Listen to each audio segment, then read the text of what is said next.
আসসালামু আলাইকুম ফ্রেন্ডস, আজকে আমরা যাব মুর্শিদাবাদ থেকে কিছুটা দূরত্বে একটা অলৌকিক জায়গায়। তাই জন্য আমি সকাল সকাল চা খেয়ে ড্রেস চেঞ্জ করে রেডি হয়ে বেরিয়ে পড়লাম। যেহেতু আমরা মুর্শিদাবাদের অনেকগুলো জায়গায় ঘুরবো, তার জন্য আমরা হেঁটে না গিয়ে ঘোড়ার গাড়িতে চড়ে যাচ্ছিলাম। আর আমি জীবনে এই ফার্স্টবার হয়তো ঘোড়ার গাড়িতে চেপেছি। আগে ঘোড়াতে চেপেছি, কিন্তু ঘোড়ার গাড়ি এই প্রথমবার চেপেছি। খুব ভালো লাগছিল, খারাপ নয়। তো আমরা পৌঁছে গিয়ে এখানে শুনলাম জায়গাটার নাম মনে নেই। জায়গাটাতে আছে একটা জীবন্ত কবরস্থান। তো প্রথমে আমি বুঝতে পারিনি যে জীবন্ত কবরস্থান মানে কি কোনো জীবন্ত মানুষকে কবর দেওয়া হয়েছিল।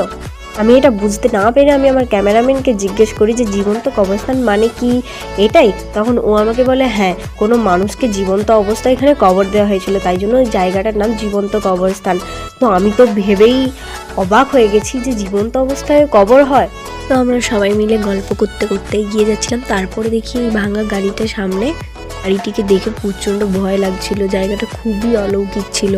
কীরকম যেন একটা ভুতুড়ে ফিলিংস আসছিল এই জায়গাটাকে দেখে। আর এইদিকে একজন আমার সাথে আছে, ও শুধু আমার ক্যামেরার সামনে চলে আসছে, না হয় আমার জামার পিছনে পা তুলে দিচ্ছে, জামাটাকে টেনে রাখছে।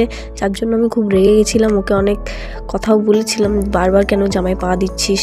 ওকে অনেক বুকেও ছিলাম। আমার ভালো লাগছিল না, শুধু জামায় বারবার পা তুলছিল, ক্যামেরার সামনে বারবার চলে আসছিল। তার জন্য আমি ওকে ঠেলে ধাক্কা